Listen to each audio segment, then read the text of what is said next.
This is the Alabama Orthopedic Clinic D1 Training High School Football Preview Show.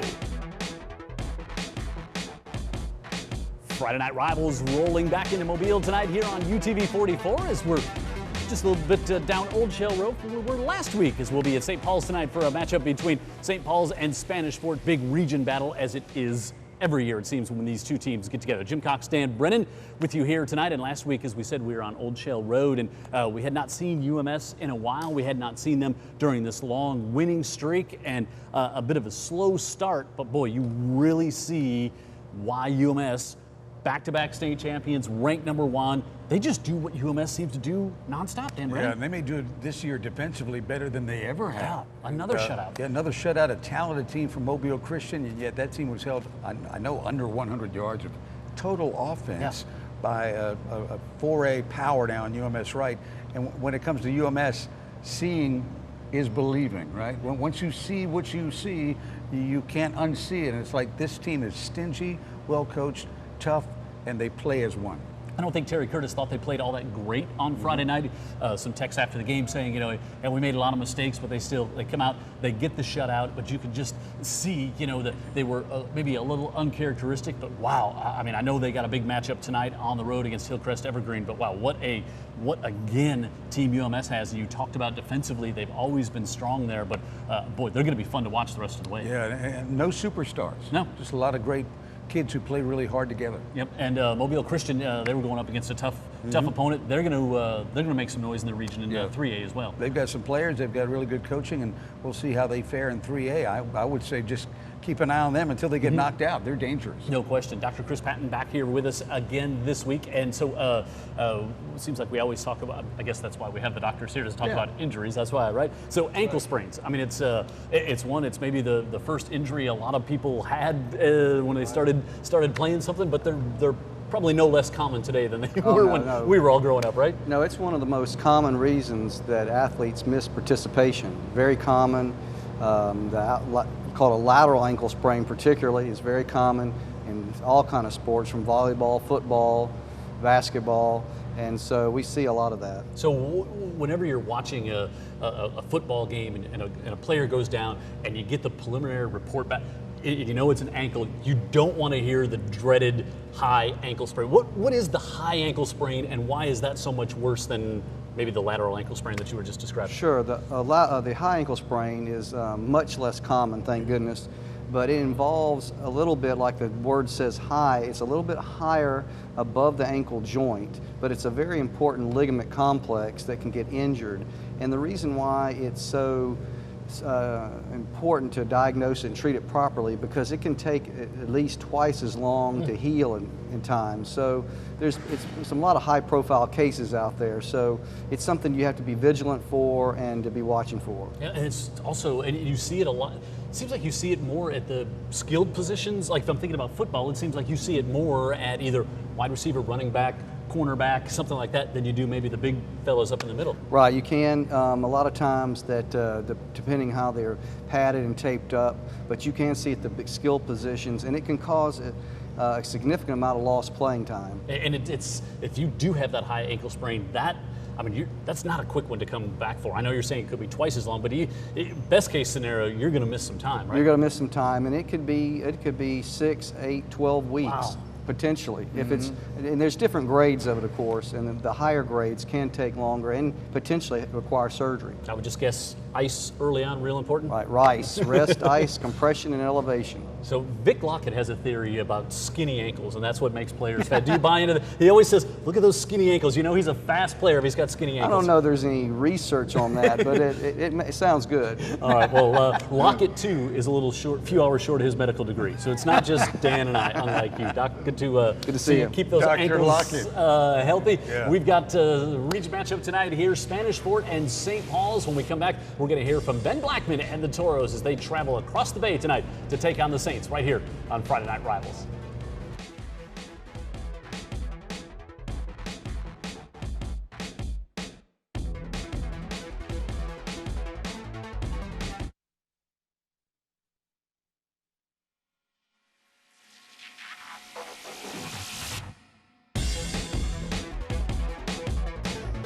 Friday Night Rivals here on UTV 44. Spanish Fort coming across the bay to take on St. Paul's tonight. Big region matchup. Jim Cox, Dan Brennan, Ben Blackman, head coach of the Toros. Dylan Peterson of the Toros with us as well. We were talking armadillos in the break of all things. They're awful, aren't they? They get in the yard. Awful. Tear up yard. Yeah, they're just awful tearing up the yard. Is this a Spanish Fort thing that just happens there? I don't think they're limited to the 36527. I mean, I think they can go even into 08, maybe. I don't know. Dylan can check with the newsroom. We can find out. Yeah. They're just maddening. So, anyway, Coach, we were just saying, region matchup, undefeated, St. Paul's and Spanish Fort in the region. I don't want to kind of say same old, but boy, it sure seems like we get this matchup an awful lot here down here on the coast. Yeah, it's a great matchup. I mean, you got two good schools with rich traditions at both of them, and both of their sets of kids hate to lose, and they know what it takes to win, and so I think that's what you'll see Friday night. What's been the biggest reason for your turnaround? Because your team definitely is not the same one we saw earlier in the season, and everything looks like it's just taken off. Yeah, I think the biggest thing is we just, a wake-up call. Sometimes you get complacent, and sometimes you forget the little things. And so we've been stressing the little things to our team that didn't work for us early in the year, and that we've tried to harp on and turn it around later. So, but you've also been, like we talked about, reason you play in McGill to start the season. You want to be challenged. You want to challenge the kids, and you're always, you want to be peaking at the right time. So, like Dan said, it does sound like you're seeing some of that growth that you are looking to see, especially in the middle part of the season here. Yes, we're seeing that growth. We're seeing our kids come to practice. They're hungry. They're wanting to get better. They love games like this. They love to see themselves get better, and so we're seeing that, at practice and in the games. So Dylan, we're just glad to see you with a jersey on after everything you've been through. Well, he took up a lot of our discussion time when he got hurt in the McGill game. And this is a senior that has worked. This is for the audience. I think he knows his own story, but anyway, works really hard. And then an injury, and you don't know how bad it's going to be. Your senior season, that had to be a tough one. But welcome back. Thank you. Yeah, it was real tough. Coming off the field that first game, but as soon as I came off the field, I started working with our athletic trainer, Rob Milam. He's great. We got right back to it.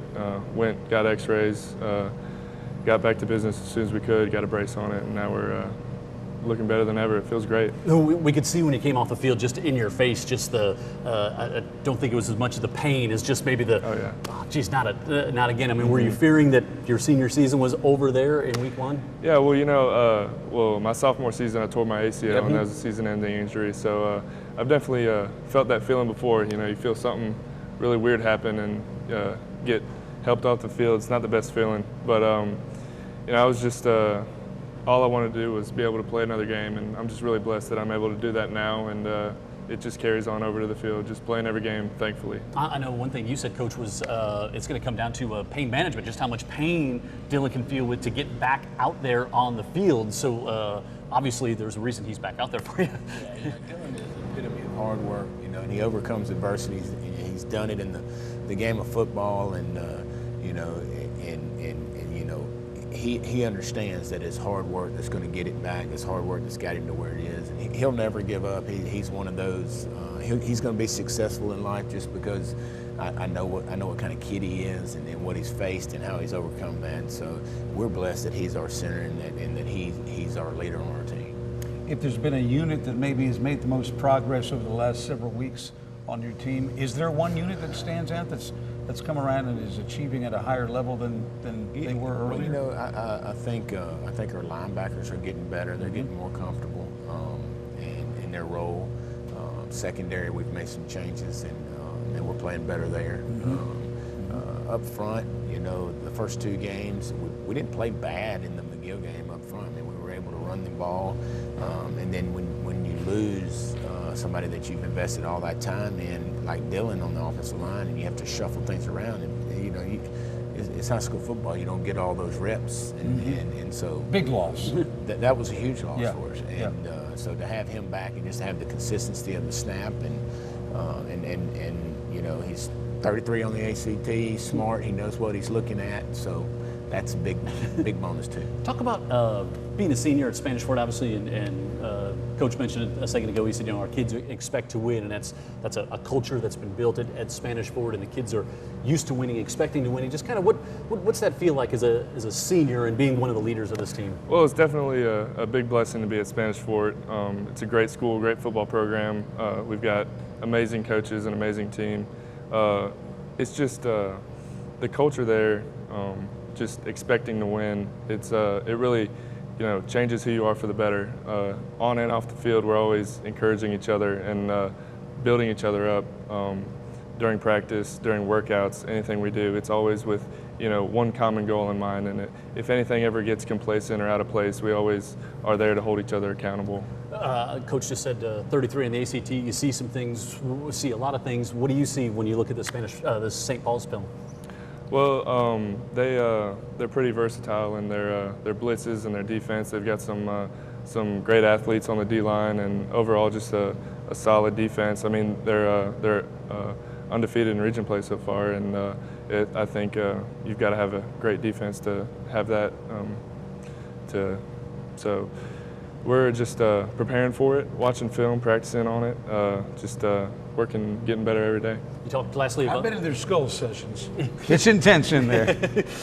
One class, so we've never asked this before, but you talked about the culture and everything else in Spanish Fort. You got any places to recommend to get a good pizza in Spanish Fort? Yeah, there's this place on 31. You can say the name, it's okay. Trotteria Pizza in Italian. Yeah, Go there after the game. Yeah, after every home game. We might know some of the principals in that thing. All right, Dylan, so good to see you out there. I know he's happy to have you back. We'll see you last segment, Coach. Stick around. We'll come back. Get you ready for the St. Paul's side of the battle tonight between Spanish Fort and St. Paul's here on Friday Night Rivals on UTV 44.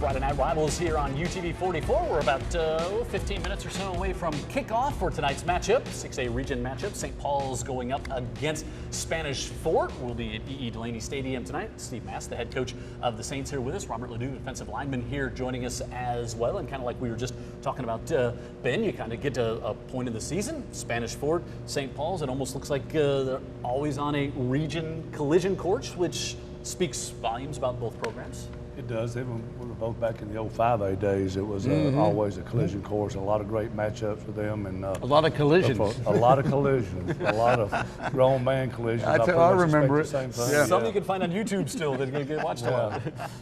It's going to be a great atmosphere. They've got a good program, good team, and we feel like we do too. And so it's sort of resurrected itself with a new classification thing, so we're really looking forward to it. We saw you knock off a tough Baldwin County team at your place three weeks ago, then got a win against Blunt, then we're in Gulf Shores off. So like always, there's no easy weeks in the schedule, but playing that top competition certainly helps get your kids ready for games like this. Jim, to be honest with you, the first what are we, 5 games in? The first 4 games, every one of those games came down to the last play, literally. Yeah. Even the UMS game came down with us a chance to score to win that one. And then obviously overtime with Park Cross, and had to hold out Baldwin County late, and then had to hold out Blunt late, and so it was it's very stressful. But stressful, but learning to win those games, that's something that, that's something on the kids. Well, it is on the kids, and Robert, I tell you, one thing we tell our guys every week, we know how to win. And a lot of times I'll say we're playing somebody they know how to win too. And I don't know how you define that, but I know it when I see it. I like class. No definition for class, but I know it when I see it. But our guys know how to win. The moment never gets too big for them. And it's just amazing to me that some of the things that they do. Yeah, Robert, you guys really haven't, the majority of this schedule, these games have come down to the variant. Like I said, nobody's going to rock this team to sleep on a Friday night, Coach. They're bushed by the end of the game, right? What does it mean? How do you, say, going into the fourth quarter of a tight game, what is your mindset individually and maybe as a defense? Well, we just go in knowing that if we do what we need to do, we know our offense will get us the points we need to do. And then a lot of the times we've been up and we've known that as a defense we can win the game, and we know we're capable of doing that and winning the game. which makes it, and then as a team, as a defense, we come together and just, we've been able to get those big stops that we needed to win the games. We've seen some of those big stops this year and through the years. You know, and just looking and meeting Robert and talking, Robert and Dan and I have talked about this so much. You know, it's so easy. Especially down here, we see so many great D1 stars and just physical specimens on there. But you also just love the kids that are just great high school football players and have to work their tail off and just be the guys on Friday night that look like a lot of us do, but get out there and just get after it. Well, I think the best way to describe a person like Robert do is just high character. You know, everybody thinks of this football guy just being, oh, I'm worried about this, whatever, but, you know, Robert gets mad, not bragging on. This is a kid who made 35 on the ACT. You know, he's got over a 4.0 GPA, yet still puts the time in to be a really good high school football player. He and I know there's no aspiration of being a college player, but he's a really good high school player that's going to make a lot of people happy down the years when he becomes a doctor or whatever he's going to do. So we win a lot of games with the high character kids like that. I can also say, like you know, if you go on to play at the next level, that's great, or you go on to play on Sundays, all that stuff, but no matter what, like, those Friday night memories are still the same for kids, no matter if... You know, and even some of the guys that do go on to the highest level, they'll say, Friday night was still the things that I cherish the most. Well, and the thing about him, he's outmanned sometimes 60 or 75 pounds a guy. I mean, he's playing defensive for us, which is in real world a defensive tackle. You know, so he's up against those 320s, and I mean, he's going against the 320s and the 290s and whatever, and he never bats an eye, and he wins more than his shares of the battles, and that's why he's been such a great player for us and will continue to be. So, Coach was just talking about St. Paul's kids know how to win, expect to win. Like, what does that feel like? What is that about the St. Paul's kids that you know and you do expect that? Well, being at St. Paul's, every football team we've ever seen has been good. They've been winners.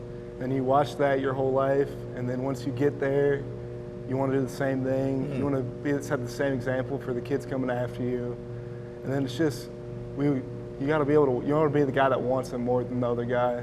That's what I think really sets us apart. We want to win, and then we make it happen. You know, and that's not something you can coach into a kid, wanting it more than the other guy lining up against him. That's good mamas and daddies. That's being raised right, and the expectations were set at home to do it in the classroom and do it in mini-midget football, whatever. You go do the best you can, and if it's not good enough and they're better than you are and they're doing the best they can, then you live with it. But we're not going to accept not doing the best you can. Well, we talked about it with Ben a little bit. Team improving. You've been in all those close games, but feel you're seeing growth in your team each week now as we come into week 5 of the season? Well, I don't think we're even close to the team that we were in week 1. I think we're just that much better, and you know, and that's what you have to do. You know, it's the years that we've been successful, made a 15-game run. If we stayed the same, we wasn't going to make that 15-game run. And this team, for all intensive purposes, could have folded up after week 1. We didn't. We didn't, and we got better, and we got better, and we got better. And we're better today than we were last Friday. So that's what I look for. Yeah, one thing I think we've got to keep in mind as we get ready for this game tonight, St. Paul's has played some really talented football teams. And St. Paul's has beaten some really talented football teams. So Spanish Fort, here we go again. Yeah, right? And a lot on the line tonight. Well, you know, every time we play them this, I think one game has been sort of a blowout. Even last year they beat us 22-0, but it wasn't a blowout. But the one year that they had a little problem and some kids didn't get to play because of an instance, it was sort of a blowout, that one. But every game we played to get them, something has been on the line. Yeah. And this one will not be any different. That's why it's the Friday Night Rivals. That's it. That's why we're here. Robert, great to meet you. Coach, stay here for the last segment. We'll come back and we'll wrap things up. Coach Blackman will come back. We'll answer some silly questions to get you ready for a kickoff tonight on Friday Night Rivals, as we'll be on the campus of St. Paul's, that beautiful setting for the matchup between the Saints and the Toros here on UTV 44.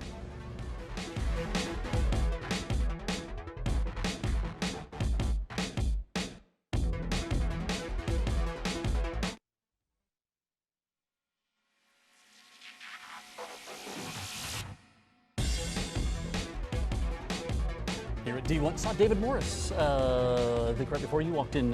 He was walking around and just about how much fun he's having with all the local kids, and told him that I was tweeting when I heard him being talked about on Colin Cowherd last week. Yeah, pretty cool. Yeah, said he wants to go back and find that. Steve Mask, Ben Blackman, Toros Saints here on UTV 44 tonight, our Friday night rivals. Dan Brennan, Jim Cox here for our final segment of the show. This is worth the drive across the bay to come here, right? Oh, absolutely. See you guys. Brennan, well, I mean, the Brennan, Bren out. So I asked a question of Dan Brennan. He's either Bren in or Bren out. So I like to cook. Last night, I'm kind of done a little Asian thing last night. I had to walk out. Great. And I made cauliflower fried rice. Now that is, hold on. Yeah. It's where you, instead of using rice, you actually make cauliflower into the rice and do that. So I'm just gonna not get too not too granular.